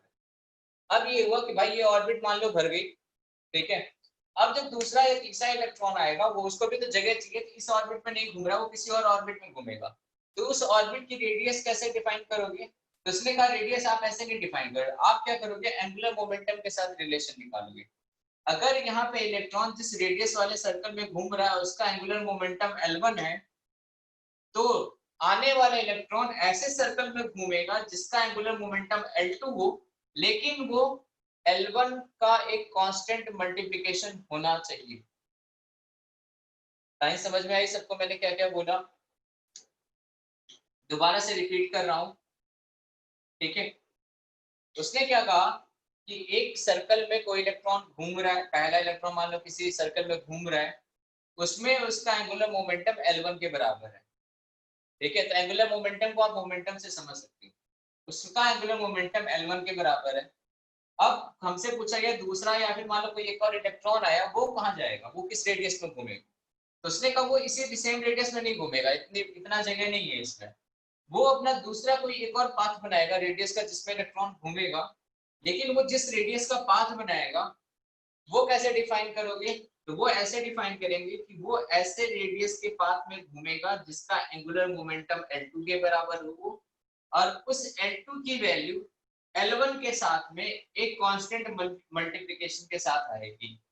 मतलब L2 की वैल्यू किसके बराबर आएगी, कुछ भी आंसर आएगा वो n L1 के बराबर ही आएगा। ये होता है आपका एंगुलर मोमेंटम का क्वांटाइजेशन। सर हाँ जी, इस बेसिस पर हम ये कह सकते हैं कि कोई भी मतलब जो ऑर्बिट होती है उसका एंगुलर मोमेंटम उस फिक्स्ड होता है। हाँ जी, किसी पर्टिकुलर रेडियस के लिए एंगुलर, देखो दो चीजें डिपेंड करती हैं, उसमें लेके नहीं जा रहा हूँ। देखो अगर आपका वेलोसिटी वेरी होगा ना बेटा, जिसके अकॉर्डिंग रेडियस आपको वेरी करना पड़ेगा, अगर आपको एंगुलर मोमेंटम फिक्स रखना है तो। ठीक है, अब अगर मान लो कि सारे इलेक्ट्रॉन की वेलोसिटी कांस्टेंट है, मैंने मान लिया कि सारे के सारे इलेक्ट्रॉन लाइट की वेव से, लाइट की स्पीड से घूम रहे हैं, तो वेलोसिटी कांस्टेंट होगी। इसने कहा अगर आप रेडियस बदलोगे तो जो ये रेडियस है वो h/2 पाई के ही किसी कांस्टेंट मल्टीपल में आंसर आ देगी। मतलब h/2 पाई की वैल्यू मान लो 10 एंगस्ट्रॉम में आई है। ठीक है, मेरा R1 10 एंगस्ट्रॉम के बराबर आता है, मान लो mv की वैल्यू 1 है, R1 किसके बराबर आता है, 10 एंगस्ट्रॉम के बराबर आता है। ठीक, अब आपसे पूछा गया कि R2 की वैल्यू किसके बराबर आएगी, तो ऐसा नहीं कि 18 आ जाएगी, 15 आ जाएगी, 16 आ जाएगी, नहीं, इसने ये कहा कि जो R2 की वैल्यू है वो R2 की वैल्यू 10 का कोई मल्टीपल प्रोपोर्शन आएगा, चाहे वो 20 है, 30 है, 40 है, 50 है, 60 है, उससे कोई मतलब नहीं है, किसी न किसी एक कांस्टेंट इंटीजर का मल्टीपल प्रोपोर्शन है। अब समझ में आया बेटा? सर पर एंगुलर मोमेंटम कोई पाथ का कैसे हो सकता है, वो तो एक इलेक्ट्रॉन का होता है ना। बेटा एंगुलर मोमेंटम तभी वो किसी चीज पार्टिकल का डिफाइन होता है जब वो सर्कुलर पाथ में घूम रहा हो, अगर नहीं घूमेगा तो उसका एंगुलर मोमेंटम नहीं डिफाइन होता है। तो सर पाथ का नहीं होता है ना, इलेक्ट्रॉन का ही तो एंगुलर मोमेंटम होता है। इलेक्ट्रॉन का ही एंगुलर मोमेंटम है। तो फिर सर हम तो फिर हम कैसे कह सकते हैं कि अगर इलेक्ट्रॉन आएगा तो वो इतने मोमेंटम वाले ऑर्बिट में ही एंटर होगा। अच्छा, आप ये कह रहे हैं कि कोई इलेक्ट्रॉन आया, ठीक है, तो हमें ये कैसे पता चला कि कितने एंगुलर मोमेंटम वाले ऑर्बिट में एंटर होना है, यही? ये सर मतलब हम कैसे कह सकते हैं, हमें पाथ की तो एंगुलर मोमेंटम होती नहीं है, तो फिर सर हम कैसे कह सकते हैं कि वो इस ऑर्बिट में एंटर। बिना पाथ के या फिर कह लो बिना रेडियस के आप एंगुलर मोमेंटम कैसे बता दोगे? बिना रेडियस के जाने आप एंगुलर मोमेंटम कैसे बताओगे? आपको अगर ये पता ही ना हो कि किस पर्टिकुलर सर्कुलर पाथ में घूम रहा है बेटा ये मैंने समझाया है, ये मुझे ही नहीं पता कैसे लिखवाना है। आपको जैसे समझ में आया वैसे ही लिख लो, मैंने भी अपने टाइम लिखा था, ठीक है। मैंने बहुत सारी चीजें लिख रखी थी नीचे नीचे, जो भी मतलब जो टीचर बोलता गया था मैंने सब लिख लिया था। तो सर जो समझाया था, जो आपको समझ में आया लिख लो। सर हाँ। सर सर मान लो मैं एंगुलर मोमेंटम देख ही नहीं रहा, मैं सिर्फ लीनियर मोमेंटम देख रहा हूँ इलेक्ट्रॉन का, हाँ। तो लीनियर मोमेंटम तो चेंज होता रहेगा क्योंकि वो टेंजेंशियल होगी इसकी डायरेक्शन। तो सर फिर तो मतलब मोमेंटम चेंज हो रहा है टाइम के साथ, तो फोर्स लग रही है, फोर्स लग रही है तो फिर एक्सेलरेशन होगा, और तो फिर मतलब उसकी थ्योरी लग जाएगी मैक्सवेल की। हाँ, तो इसने पहले पोस्टुलेट में मैंने क्या लिखाया था दूसरी लाइन में? कांस्टेंट रेडियस से क्या अंतर पड़ रहा है सर? हम्म कांस्टेंट रेडियस से क्या अंतर पड़ जाएगा? कि मैंने अगर तो मैं लीनियर। चीज फिक्स पाथ में घूम रही है तो वो इलिप्टिकल पाथ बना ही नहीं रही है, मतलब वो अपना एनर्जी लॉस कर ही नहीं रहा है, मतलब वो अपना पाथ उसी पाथ में लगा हुआ है, उससे कोई डेविएशन है ही नहीं। कैसे ठीक है। कैसे नहीं सर, डेविएशन सर्कुलर पाथ में घूम रहा है ना, हम्म और फोर्स लग रही है सेंट्रीपेटल, मतलब फोर्स लग रही है तो मतलब घूमने के लिए तो मतलब उस पे फोर्स लगी होगी तो एक्सेलरेशन तो मिला ही होगा उसे। तो वो जो सेंट्रीपिटल एक्सेलरेशन बेटा वो घुमाने का काम आता है। आपका सैटेलाइट कितनी बार जमीन पे आके गिरता है? नहीं गिरता सर। वो उसको कौन सा फोर्स लग रहा होता है? तो ग्रेविटेशनल फोर्स लगता है ना वो तो। वो भी अंदर की तरफ ही तो लगता है। सेंट्रीफ्यूगल भी तो एक्ट करेगा सर। तो इसमें नहीं इफेक्ट करेगा वो? समझ नहीं आ रहा सर, ये मतलब ऐसे कैसे मान लिया उसने? नहीं, आप ये बताओ सैटेलाइट वाला सिंपल सा एग्जांपल बताओ, सैटेलाइट क्यों नहीं अंदर आती? सेंट्रीफ्यूगल फोर्स भी तो एक्ट करता है सर बाहर की तरफ। हाँ, बाहर की तरफ, तो इसमें भी मान लो सेंट्रीफ्यूगल बाहर की तरफ लग रहा होगा, सर्कुलर मोशन है तो सेंट्रीफ्यूगल बाहर की तरफ हो गया बस, वो तो हर सर्कुलर मोशन में लगेगा। सर फोर्स तो लग रहा है ना, मतलब एक्सेलरेशन तो हो रही है, तो फिर तो मैक्सवेल की थ्योरी लग जाएगी। आप सैटेलाइट को जमीन पे ले आओ, मैं इलेक्ट्रॉन को न्यूक्लियस में पहुंचा दूंगा। ऐसा क्या बात कर रहे तो आप एक जगह दूसरी चीज को लगा रहे हैं। देखो बेटा सेंट्रीफ्यूगल तभी आता है जब सेंट्रीपिटल आता है, ठीक है। जब सेंट्रीपिटल नहीं आएगा ना तो सेंट्रीफ्यूगल भी नहीं आता है। जब आपका इलेक्ट्रॉन उसने कह दिया बेटा पोस्टुलेट मानने का मतलब ये है पोस्टुलेट मानने का मतलब ये है कि मैंने कह दिया 100 लीटर का कंटेनर है तो मतलब 100 लीटर का ही है। पोस्टुलेट मानने का मतलब ये होता है, ठीक है। अभी ये थ्योरी भी फेल करवानी है, चिंता मत करो, इस थ्योरी को भी फेल करवा देंगे कि इलेक्ट्रॉन ऐसे नहीं घूमता है, दूसरे तरीके से घूमता है। ओके इसने सर। पॉजिटिव माना है कि अगर ऐसे इलेक्ट्रॉन फिक्स रेडियस में घूम रहा है तो आपको फिक्स रेडियस में घुमाना है। पोस्टुलेट लिखवाने का मतलब यही होता है। सर मुझे एक चीज पूछनी थी। बोलो। सर जैसे जब भी कोई दूसरा इलेक्ट्रॉन एंटर करेगा किसी शेल में, तो हाँ। क्या जो बाकी के इलेक्ट्रॉन्स जो रिवॉल्व कर रहे हैं उनके मोमेंटम पे कोई इफेक्ट पड़ेगा? नहीं, क्योंकि उनका भी तो चार्ज होगा ना। एंगुलर मोमेंटम है, नहीं उससे कोई फर्क नहीं पड़ेगा, अभी पर्टिकुलरली नहीं पड़ेगा। तो वैसे पड़ता है सर? नहीं वैसे भी नहीं बेटा, वैसे कुछ होता ही नहीं है। अभी मैं हाइजेनबर्ग पढ़ाऊंगा ना तो सब अभी धरा रह जाएगा। अभी हाइजेनबर्ग बोलिएगा ना वेलोसिटी होती है ना रेडियस होती है, तो सब बचा रह जाएगा। ठीक है, तो ये बेसिकली बेटा मैं अभी बता दे रहा हूँ, एटॉमिक स्ट्रक्चर में किसी ने भी इलेक्ट्रॉन प्रोटॉन न्यूट्रॉन देखा नहीं है, सिंपल सी बात। ठीक है, ये एक थ्योरी थी, थॉमसन के बाद रदरफोर्ड ने दी। ठीक है, मीनिंग ऑफ क्वांटाइज का मतलब किसी कोई पर्टिकुलर फिक्स वैल्यू आ गई, अब उसी के इंटीजर मल्टीपल में चल रहा है, वही होता है क्वांटाइजेशन। ठीक है, सर तो हाँ जी सर वो एंगुलर मोमेंटम वाला कॉन्सेप्ट एक बार एक्सप्लेन कर दीजिए।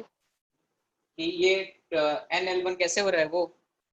सर नहीं मतलब जब जब इलेक्ट्रॉन एंटर करेगा तो सर किसी ऑर्बिट के लिए एंगुलर मोमेंटम तो डिफाइंड होता नहीं है, तो सर फिर कैसे हम कह सकते हैं कि पर्टिकुलरली इसी ऑर्बिट में एंटर करेगा। देखिए मैं बताता हूँ, एक बार दोबारा ट्राई करता हूँ, ये बिठा देता हूँ।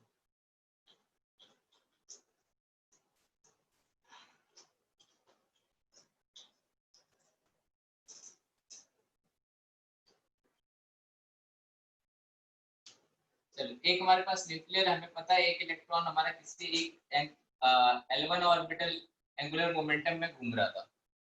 ठीक है, एक इलेक्ट्रॉन था हमारे पास, ये L1 वाले में घूम रहा था। अब दूसरा इलेक्ट्रॉन आया, ठीक है, तो ऐसा जरूरी नहीं है कि L1 में ही आए, कहीं और जाए, लेकिन मान लो दूसरा इलेक्ट्रॉन आया, वो भी इसी में घूमने लगा, इसका भी एंगुलर मोमेंटम L1 ही रहा।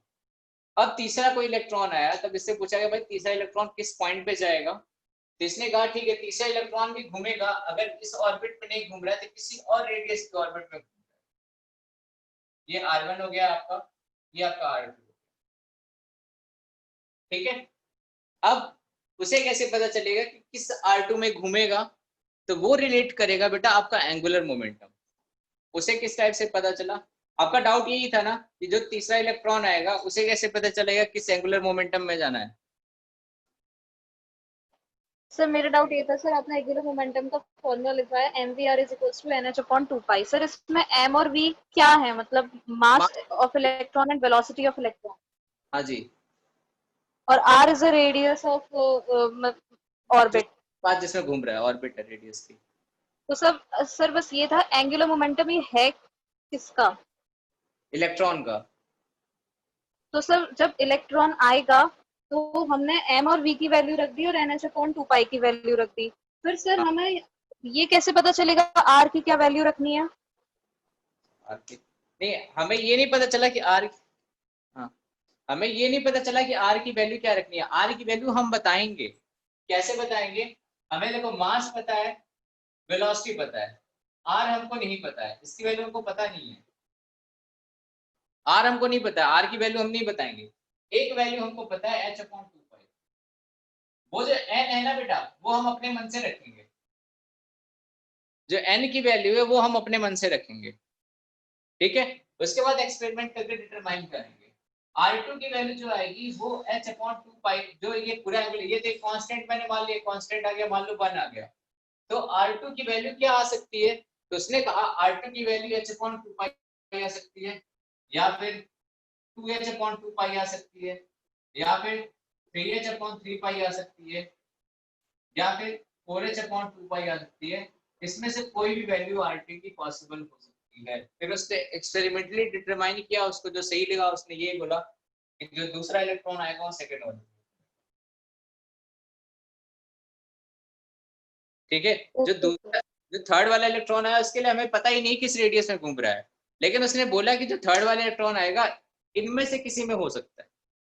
रेडियस की वैल्यू अभी नहीं दी, रेडियस की वैल्यू क्या आएगी h/2π × mv, यानी जो RT की वैल्यू है, R2 की वैल्यू है वो h/2π mv का एक कांस्टेंट मान लो, इसकी वैल्यू k के बराबर है, तो R2 की वैल्यू k हो सकती है, 2k हो सकती है, 3k हो सकती है, 4k हो सकती है, कुछ भी पॉसिबल है। उसके अकॉर्डिंग ये था क्वांटाइजेशन का मतलब ये बेटा, एटम का एंगुलर मोमेंटम नहीं होता है, इलेक्ट्रॉन का होता है। ठीक है, और हर जब हीजनबर्ग आएगा क्या हुआ सर, जब हीजनबर्ग आता है सब सारे बोर के सारे पोस्टुलेट हो जाते हैं ना, मतलब कि बेकार। हाँ जी बिल्कुल। तो सर हम लोग पढ़ क्यों रहे हैं सर इतने डीप में जाके, सर ऊपर ऊपर पढ़ नहीं पढ़ सकते। बेटा काम की चीजें भी मैं डेरिवेशन कराऊंगा ना इस पे। Okay sir. एग्जाम पास करने में। Okay sir.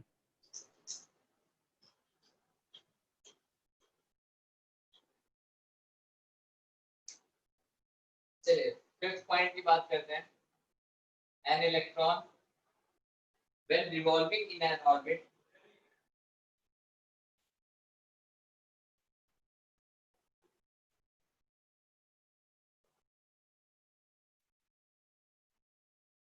neither loses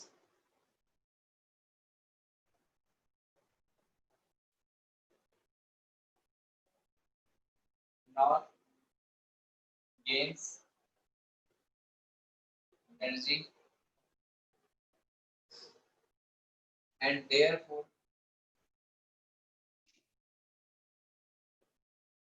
those orbits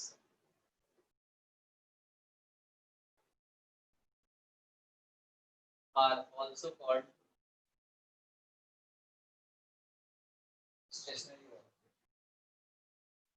ठीक है, तो आपकी कहानी पूरी होगी। जिसके मैक्सवेल वाला जो बचा कुचा नियम था वही पूरा कर दिया इसने। जिसने मान लिया कि कुछ भी एनर्जी कहीं लॉस नहीं हो रही है इलेक्ट्रॉन घूमने पर, ठीक है, तो जब उसने मान लिया तो आपको मानना पड़ेगा।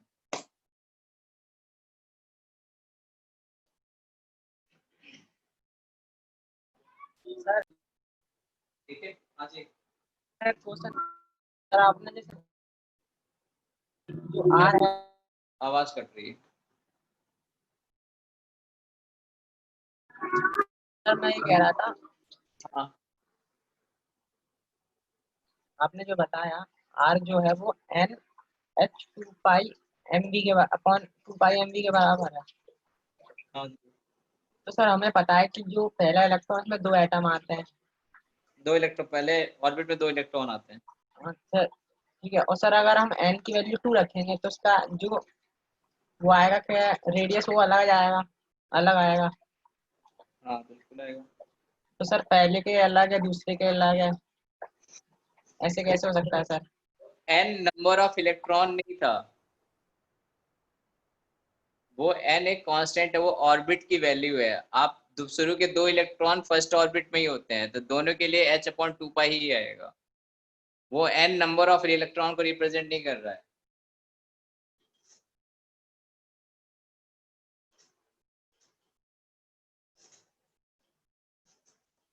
सर हाँ जी सर जो अपना एंगुलर मोमेंटम वाला कॉन्सेप्ट पता था सर, उस पर एक क्वेश्चन दे दीजिए। बेटा, अभी इसके साथ रिलेट नहीं होगा, वो डी ब्रोगली के साथ रिलेट होता है, तब वहां पे क्वेश्चन पूछेंगे। ठीक है, नेक्स्ट है कैलकुलेशन ऑफ रेडियस। हाँ जी सर हम जो बोलते हैं कि इलेक्ट्रॉन घूमता है शेल में, सर वो किसी ने देखा था क्या घूमते? नहीं, किसी ने नहीं देखा है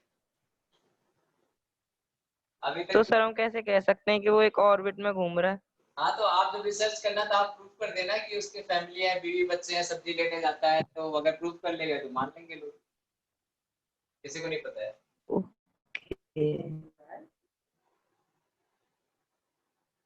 ठीक है, आप कुछ भी प्रूफ करना। चलिए रेडियस की बात करते हैं। अगर किसी इलेक्ट्रॉन का हमें nth ऑर्बिट में रेडियस निकालना हो, ठीक, तो वो हम निकालते हैं। यहाँ से यहाँ तक का रेडियस r है, ठीक है। इसके बीच जो लगने वाला फोर्स है, इसको हम कहते हैं सेंट्रीपिटल फोर्स। सेंट्रीपिटल फोर्स की वैल्यू किसके बराबर होती है? mv²/r के बराबर। अंदर की तरफ जो फोर्स लगता है जिसकी वजह से घूमता रहता है, ठीक है, जिसको एक्सिस से रिप्रेजेंट किया गया सेंट्रीपिटल फोर्स है, ठीक है। इस सेंट्रीपिटल लगने वाले फोर्स की वैल्यू किसके बराबर है? तो आंसर है K/Q1Q2/r² के बराबर है। यानी K/Q1 की वैल्यू कितनी है? ZE। Q2 की वैल्यू कितनी? E/r²। अब देखो मैंने यहाँ नेगेटिव नहीं लिखा है, इसका मतलब मैं सीधा सीधा कहना चाह रहा हूँ कि अट्रैक्टिव फोर्स मैंने मान लिया, ठीक है। तो अपनी तरफ से मैंने कोई दिमाग नहीं लगाया, r से r कट गया, यानी mv² = KZE²/r। ये फर्स्ट इक्वेशन हो गई, ठीक है। अब दूसरी इक्वेशन हमसे क्या कहता है कि इधर आप एंगुलर मोमेंटम जो होता है h/2 पाई का कांस्टेंट मल्टीप्लिकेशन होता है, यानी mvr = nh/2 2 पाई के बराबर होता है। हमको क्या चाहिए बेटा, किसके लिए कर रहे हैं, रेडियस के लिए। यानी यहाँ से अगर r की वैल्यू आप लिखोगे तो क्या आएगा, NH/2 पाई m into b के बराबर। ये सेकंड इक्वेशन होगी। r क्यों लिख रहा हूँ, b लिख रहा हूँ।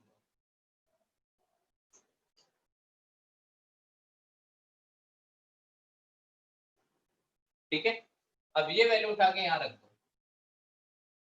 फर्स्ट में अगर सेकंड वाली वैल्यू रखोगे तो m b स्क्वायर की वैल्यू यानी n square h square upon 4 pi square m square r square equal to k z e square divided by r से r कट गया।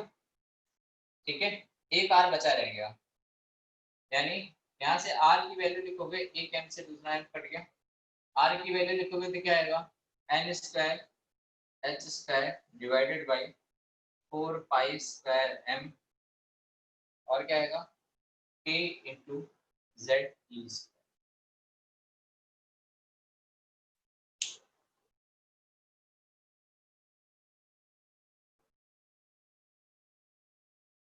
ठीक है, ये एक फॉर्मूला है आपका रेडियस कैलकुलेशन का। इसमें देखो कहीं वेलोसिटी की टर्म नहीं आई है। ठीक, किसी ऑर्बिट में अगर घूम रहा है उस ऑर्बिट की रेडियस आप इस फॉर्मूले से निकाल सकते हो। ठीक है सर ये फॉर्मूला दिया कैसे था, बोर नहीं दिया था और सब ओके सर। बोर का बंडल वही देगा था। Hello sir. जी सर एक बार वो इक्वेशन फर्स्ट और सेकंड के बाद रिपीट कर दीजिए सर, मेरा जरा इंटरनेट प्रॉब्लम हो गया। फर्स्ट और सेकंड लिखने के बाद वेलोसिटी की वैल्यू उठा करके इसमें रख दिया और क्या टर्म लिख लिया। में क्या क्या है, v आपका वेलोसिटी है, r आपका रेडियस है, ठीक है, और h आपका प्लैंक कांस्टेंट है, m आपका मास ऑफ इलेक्ट्रॉन है। ठीक, h प्लैंक कांस्टेंट और क्या बचा, n आपका नंबर ऑफ ऑर्बिट है,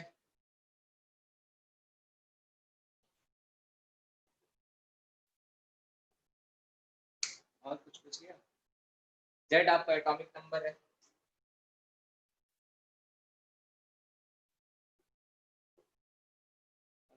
देश दुनिया का कुछ बचा हुआ,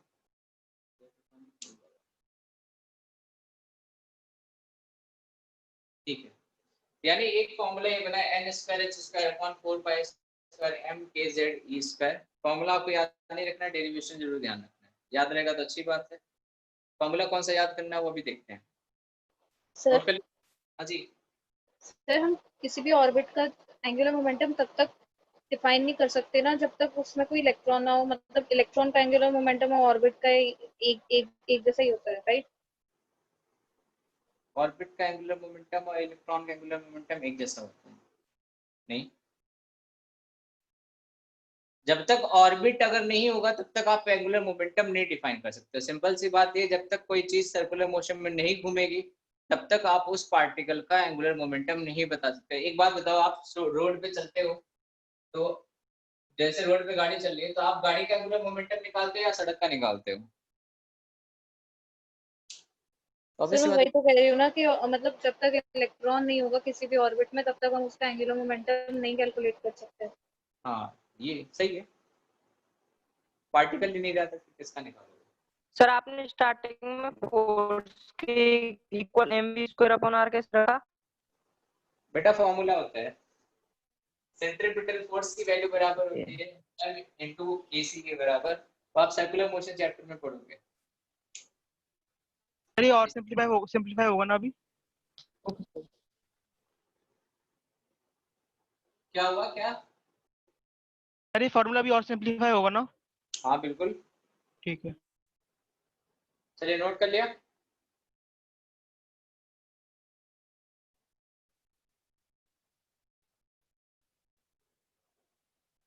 ठीक है, अब इसमें आप वैल्यू पुट करो। कैसे? आपके पास एक इलेक्ट्रॉन है तो ई की वैल्यू आप पुट कर सकते हो।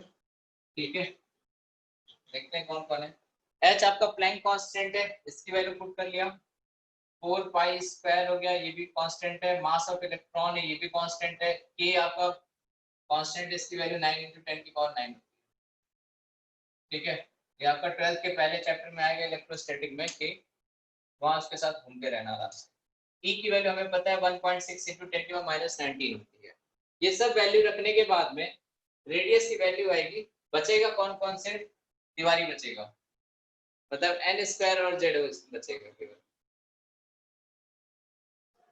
ठीक है। तो दैट मींस रेडियस का आप किसी nth ऑर्बिटल के लिए रेडियस का फॉर्मूला लिखोगे तो क्या आता है 0.529 n स्क्वायर बाय z, और यूनिट क्या रहती है एंगस्ट्रॉम।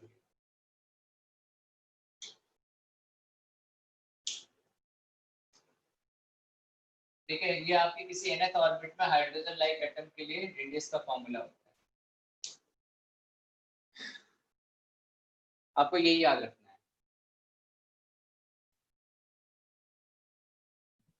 हेलो सर, ये ऊपर वाला जो फॉर्मूला आया है, ये इस नीचे वाले से आया है, इसमें सारे कांस्टेंटों की वैल्यू रखने के बाद सब वैल्यू रखने के बाद ही आता है। हो गई।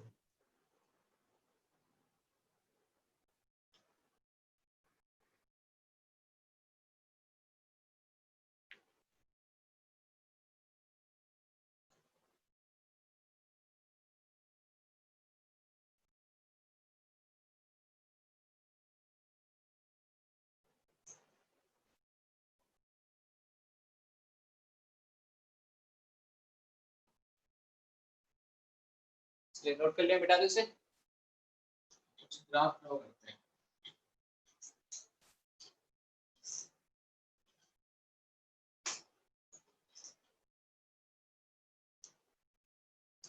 चलिए पहला ग्राफ हमारा ये कि टेकिंग z कांस्टेंट, अगर z हमारे पास कांस्टेंट है तो आपको बताना ग्राफ r और n स्क्वायर के बीच में, Rn एंड n स्क्वायर के बीच में ग्राफ बताना है, ठीक है। और दूसरा ग्राफ बताना है r और n के बीच में,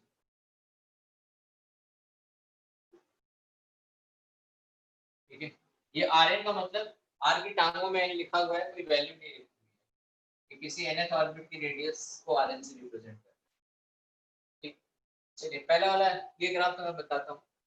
देखिए हमारा फॉर्मूला क्या निकला था, r equal to 0.529 n square divided by z। अब ये भी कांस्टेंट हो गया, ये तो कांस्टेंट हमारे पास पहले से ही था, ठीक है। इसका मतलब क्या हुआ, r किसके डायरेक्टली प्रोपोर्शनल है, n स्क्वायर, ठीक है। y एक्सिस पे कौन है, Rn है, यानी y एक्सिस पे ये हो गया, कैसे लिखो, y एक्सिस पे कौन है, Rn है, x एक्सिस पे कौन है, k के साथ क्या है, n स्क्वायर है, तब n स्क्वायर की वैल्यू क्या लिखोगे, kx। तो दो ग्राफ और बताए थे, y इक्वल टू, बेटा पैराबोला नहीं स्ट्रेट लाइन आता है, ठीक है। तो इसका ग्राफ कैसे आएगा, आप n इक्वल टू 0 अगर रखोगे तो न्यूक्लियस में पहुंच जाओगे, तो वहां मत रखो, फिर n इक्वल टू 1 से स्टार्ट करो, तो ये आपका Rn वर्सेस n स्क्वायर का ग्राफ, ठीक है। ये कैसा ग्राफ है, y equal to mx, y equal to mx कौन सा ग्राफ होता है, graph which passes through origin with positive slope, क्योंकि k की वैल्यू आपकी पॉजिटिव में है, इसलिए ये वाला है। एक और ग्राफ होता है y इक्वल टू mx, इसको कई जगह आप माइनस mx भी कहते हो, अगर पॉजिटिव mx कह रहे हो इसका मतलब आपका स्लोप क्या ले रहे हो आप, नेगेटिव ले रहे हो, ठीक है। अब इस वाले ग्राफ की अगर बात करते हैं तो r इक्वल टू क्या है, k इंटू एन स्क्वायर के बराबर है, यानी y इक्वल टू किसके बराबर है, k इंटू एक्स स्क्वायर के बराबर, यानी क्या है, पैराबोला।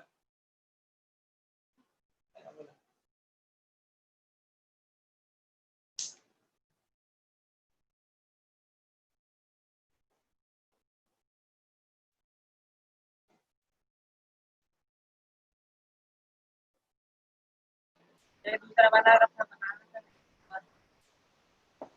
क्या हुआ, दूसरा वाला ग्राफ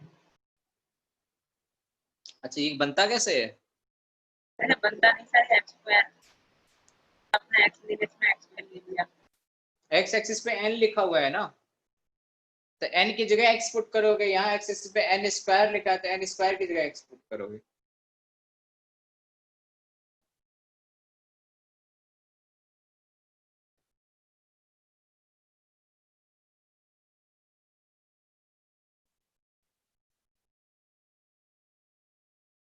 ठीक है। चलो अब आगे बढ़ते हैं। अब एक चीज और अगर आपसे पूछता है इसका स्लोप कितना है tan थीटा की वैल्यू अगर आपसे पूछेगा तो क्या बताओगे? तो tan थीटा की वैल्यू आती है 0.529 डिवाइडेड बाय ये हमने कहाँ से निकाला यहाँ से, यही तो आपका स्लोप था।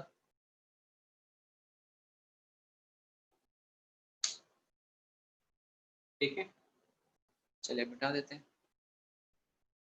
क्या हो गया?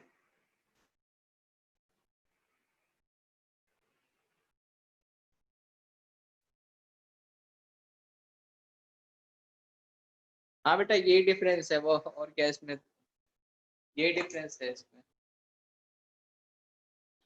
बिठा दे से नोट कर लिया।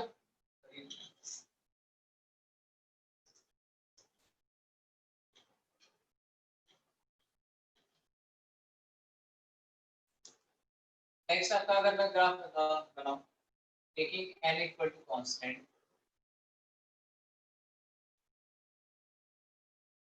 ठीक है तो आपको ग्राफ बताना Rn वर्सेस Z में।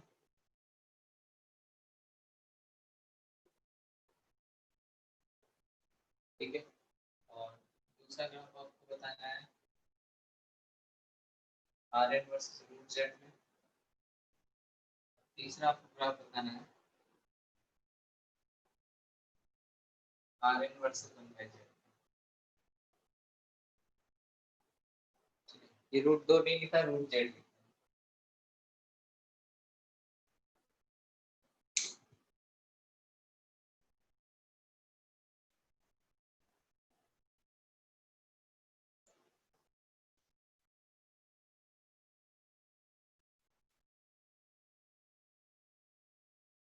सर यहाँ पर Rn क्या शो कर रहा है Rn रेडियस वाला जो फॉर्मूला लिखा था ना R equal to 0.529 n square upon Z, अगर मैं इसको ऐसे भी लिखता हूँ Rn equal to 0.529 n square by Z। Rn का मतलब जनरल टर्म दिया है कि अगर R1 लिखो R2 लिखो R3 लिखो ऐसे करके Rn लिखो, वैसे मैंने n बस ऐसे इज्जत दे रखी है और कुछ नहीं।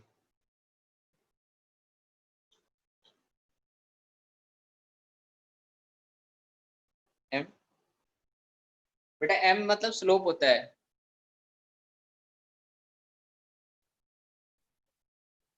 Hello sir. हाँ जी सर पहले वाला का ग्राफ तो ऐसा बनेगा ना जैसे y इक्वल टू 1/x का बनता है। कैसा बनेगा?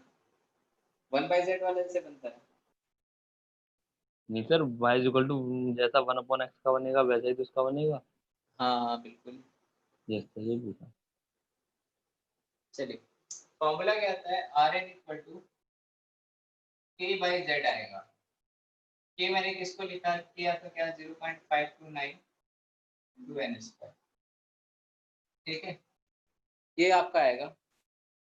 अब समझिएगा अगर आप लिख रहे हो Rn वर्सेस 1/z यानी y पे क्या है Rn है equal to k by x, तो y इक्वल टू 1/x का ग्राफ कुछ ऐसा होता है और इसको हम कहते हैं रेक्टेंगुलर हाइपरबोला। इसका नाम क्या है? Rectangular hyperbola. ठीक है ये मैंने फिर आपको गलत ग्राफ दे दिया। 1/√z देना है, 1/√z कर लो। ठीक है अब ठीक है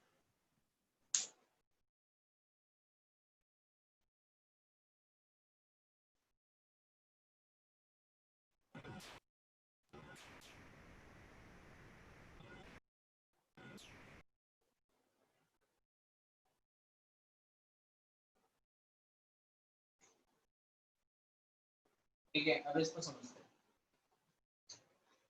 यहाँ पे क्या आपको दे रखा है Rn equal to k by root z का होल स्क्वायर। आप इसको ऐसे लिख सकते हो,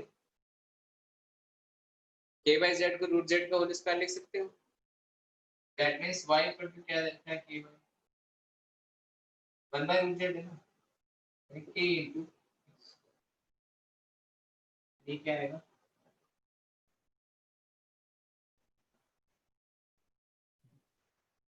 ये नहीं आया सर, एक बार और रिपीट करना प्लीज सर। देखो इसको बताता हूँ पहले, फिर उस पर आता हूँ। Rn इक्वल टू लिखा है k बाई जेड, इसको ऐसे लिख सकते हो k इंटू 1 बाई जेड। तो x एक्सिस पे क्या है 1 बाई जेड है, z नहीं है, ध्यान रखना। यानी 1 बाई जेड की वैल्यू आपको क्या रखनी है, x रखनी है। अब समझ में आया? आपको किसकी वैल्यू, z की वैल्यू x नहीं रखनी है, आपको 1 बाई जेड की वैल्यू x रखनी है। दैट मींस ये किसके बराबर है, k into x equal to 1। अब इसका ग्राफ कैसे आएगा, इस टाइप से, ठीक है, ये डॉटेड लाइन है। kx इक्वल टू y आता है। डॉटेड लाइन इसलिए क्योंकि z की वैल्यू 0 पॉसिबल नहीं है, 1 बाई जेड की वैल्यू 0 पॉसिबल नहीं, क्योंकि z आपको इनफाइनाइट करना पड़ेगा। ठीक है, ये समझ में आया कैसे ग्राफ बनाया बेटा? कौन सा n का, अच्छा ये n, अरे कोई स्पेसिफिक नेम नहीं है, बस हम कहते हैं nth ऑर्बिट की रेडियस क्या है, तो उसको हम rn से दिखाते हैं, कुछ नहीं। बेटा ये ग्राफ समझ में आया? यस सर, ये तो समझ आया। अब इसको ऐसे ही ब्रेक कर दूं और क्या? अगर मैंने इसको रूट जेड का स्क्वायर लिख रखा है तो इसका मतलब यही तो लिखा है, k बाई जेड ही तो लिख रखा है, रूट जेड का स्क्वायर का मतलब तो यही हुआ। ठीक है, इसको दो पार्ट में कर लो। अरे सर वही तो समझ में नहीं आया कि रूट जेड का स्क्वायर लिखा क्यों है सर? बेटा क्योंकि मुझे यहाँ x एक्सिस पे रूट जेड चाहिए। ओह अच्छा, ओके सर। ठीक है, यानी k into 1 by root z का कंप्लीट रूट स्क्वायर हो गया, k इंटू x स्क्वायर हो गया।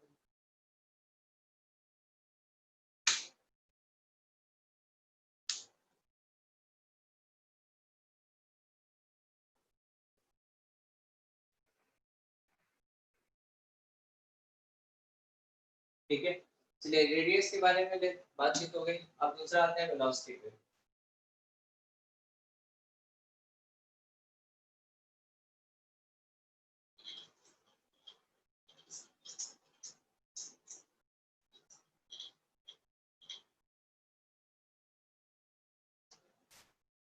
सेकेंड हमारी कैलकुलेशन है वेलोसिटी ऑफ,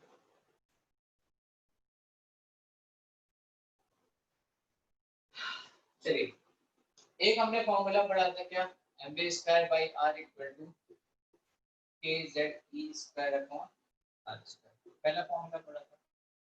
दूसरा फॉर्मूला हमने क्या पढ़ा था, mv r equal to nh upon 2 तो पहले किसको रिप्लेस किया था, वेलोसिटी को। अब किसको रिप्लेस करो, रेडियस को, यानी radius equal to nh upon 2 pi into mv, निकाल से निकाल बना दिया, यानी mv square equal to kze square divided by nh into 2 pi into m। ठीक है, m से m उड़ गया, यानी v की वैल्यू किसके बराबर आ रही है, और के v आ रहा है, v से v उड़ गया, यानी v इक्वल टू किसका 2 pi into k ze square upon n into h।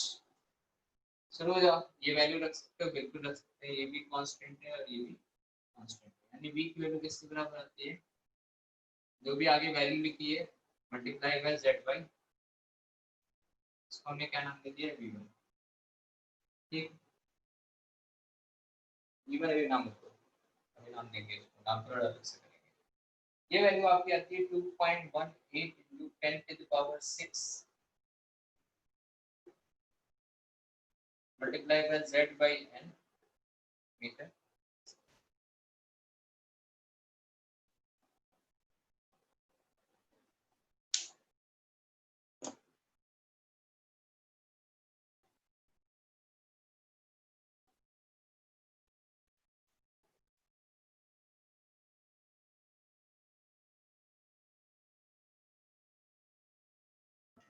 Sir यहाँ पे डेविएशन याद नहीं पड़ेगी, क्यों नहीं लगा रहे? क्या हुआ सर फोर्स में नेगेटिव साइन क्यों नहीं लगा रहे? क्योंकि मैंने मान लिया ना अट्रैक्टिव फोर्स है, ऐसे इसलिए नहीं लगा रहे। देखो जो हमको सेंट्रीफ्यूगल फोर्स के लिए रिक्वायर्ड होता है, जिसको अभी तक आप सेंट्रीफ्यूगल फोर्स कहते हैं, जब घूमता है तो बाहर की तरफ जाता है, उसकी वैल्यू किसके बराबर होती है, mv स्क्वायर अपॉन r की।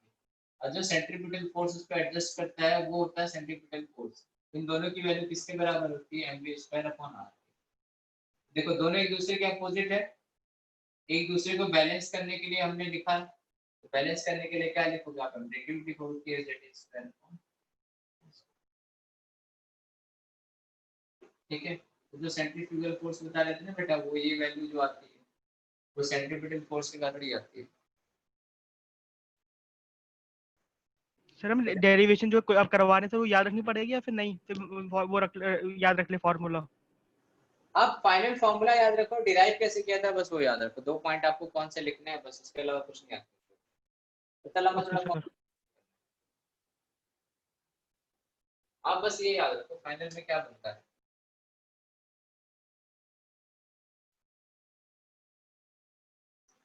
आईआईटी ने एक बार 2014 में 15 में पूछा था, ऐसा लंबा वाला फॉर्मूला पूछा था, ऐसा तो कुछ पूछा था, रेडियस या वेलोसिटी किसी के लिए पूछा था।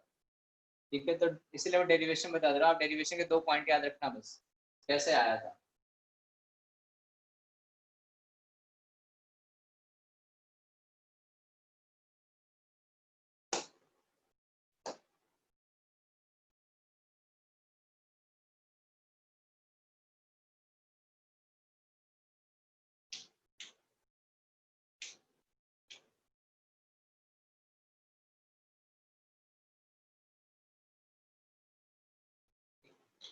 चलिए अब यहाँ से जो फॉर्मूला है इससे हम 2 रिलेशन बहुत बढ़िया बढ़िया निकाल सकते हैं, तो समझते हैं क्या है।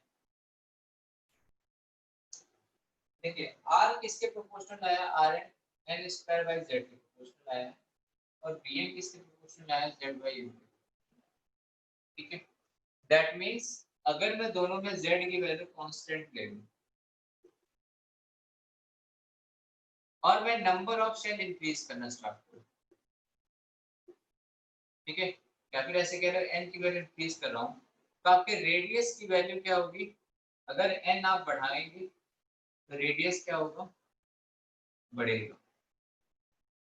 ठीक है, इसमें अगर z की वैल्यू कांस्टेंट है, इसमें अगर वेलोसिटी अगर हम n अगर हम बढ़ाएंगे तो वेलोसिटी क्या होगी, डिक्रीज। ठीक है, अब जो उस टाइम पूछ रहे थे कि सेम वेलोसिटी से आएंगे या अलग अलग वेलोसिटी से आएंगे, उनको उनका आंसर मिल गया।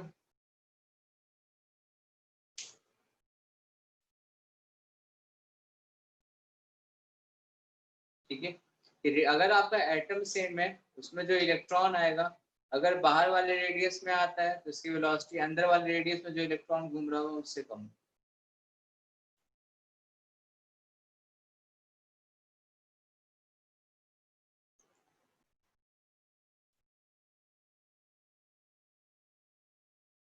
सर जो हमने v = 2π/kz e² में e² को क्या कांस्टेंट माना है, e की वैल्यू 1.6 × 10⁻⁹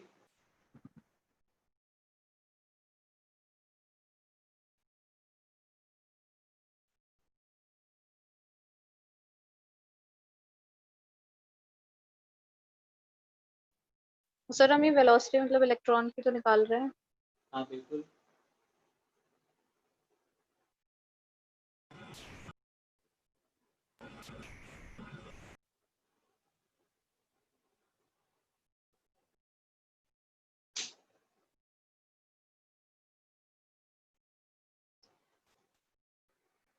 चलिए समझ में आया। ठीक है, हम आते हैं तीसरा पॉइंट आपका टाइम पीरियड पे।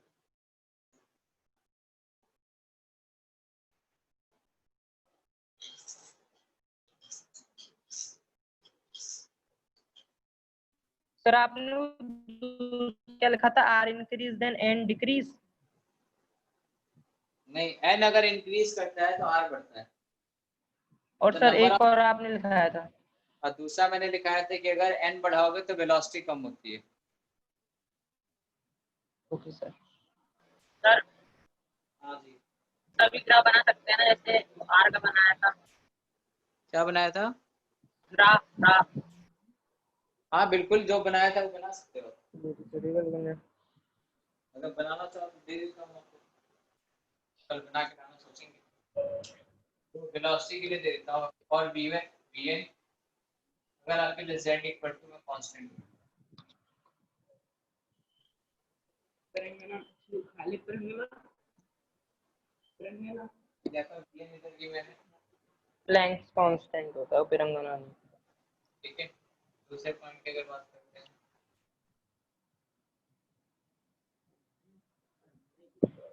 VN इधर है और इसका ये तो 1/n, ठीक है। और एक और कर देता हूँ, एक आपका VN इससे इधर और Z इधर है, इसमें N मैंने, ठीक है। ये तीनों ग्राफ आप कल बना के ले आएंगे, इसको डिस्कस करेंगे। VN पूछ रहे हो क्या है? अरे जो जैसे RN था वैसे VN है, वेलोसिटी है, वो रेडियस था।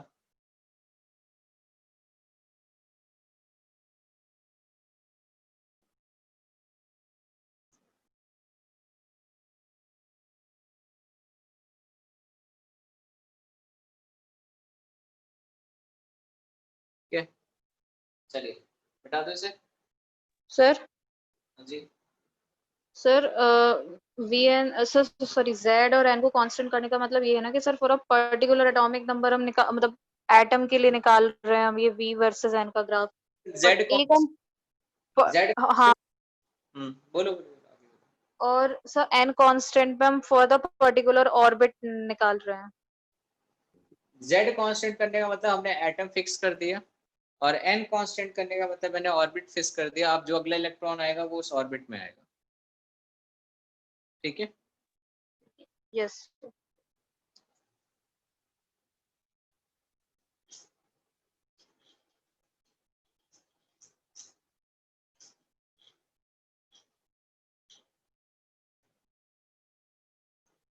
नेक्स्ट आपका टाइम पीरियड है। टाइम पीरियड इसके लिए रिवॉल्यूशन ऑफ इलेक्ट्रॉन,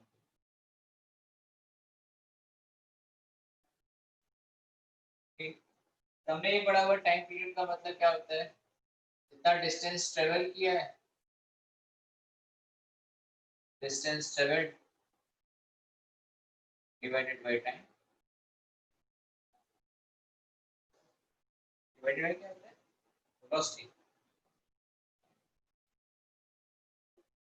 ठीक है। तो टाइम पीरियड बेटा वो होगा जिसमें एक चक्कर लगाने में अगर हमको पता चल जाए कितना टाइम लगा रहा है कोई इलेक्ट्रॉन, जिसका मतलब वही हमारा टाइम पीरियड हो जाएगा। एक चक्कर लगाने में अगर कांस्टेंट वेलोसिटी से घूम रहा है ये हमें पता है, एक चक्कर घूमने में जितना टाइम लगाएगा वही हमारा टाइम पीरियड हो जाएगा। तो टोटल डिस्टेंस कितना ट्रेवल करेगा, तो जितना इसका पेरीमीटर होगा that means 2 pi into r, ठीक है। किस वेलोसिटी से मूव कर रहा है, v वेलोसिटी से मूव कर रहा है, दैट मींस टाइम पीरियड किसके बराबर आएगा, 2 पाई इनटू r की वैल्यू किसके बराबर आती है 0.529 into n square divided by z into 10 की पावर -10 मीटर, ठीक है। ये हमने वैल्यू क्यों चेंज कर दी, क्योंकि नीचे भी हमारा वैल्यू मीटर में आएगा। वेलोसिटी क्या है 2.18 into 10 to the power 6 metre पर second multiply by z by, ठीक है। इसको सॉल्व करोगे तो आपका टाइम पीरियड किसके बराबर आता है, t की वैल्यू किसके बराबर आती है 1.52 into 10 की पावर -16 के अप्रॉक्सीमेट आता है, लेकिन ये काम का अपने नहीं है। वैल्यू आती है n cube divided by z square, ये काम का है। यानी time period is directly proportional to किसके होता है n cube divided by z square. आपको ये याद, और ये मेथड याद रखना है कैसे निकालना है बस।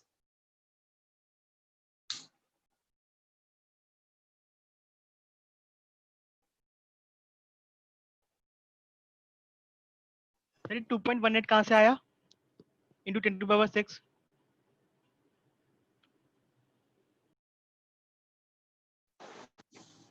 हाँ जी बेटा आप बोलो। 2.18 इंटू 10 पावर 6 वेलोसिटी वैल्यू आई कहाँ से हमारे पास? पूरा रामचरितमानस पढ़ ले भी राम नहीं घूमे बेटा, वही वेलोसिटी है जो हमने निकाली थी। ओके सर, ओ सॉरी सर। चलो ठीक है, चलिए बाकी नेक्स्ट लेक्चर में करते हैं। आपका एटॉमिक स्ट्रक्चर एक्सरसाइज 1 का जो शुरू का थॉमसन और रदरफोर्ड मॉडल वो कर लीजिएगा होमवर्क। ठीक है, चलिए ओके, बाय बाय, टाटा, थैंक यू।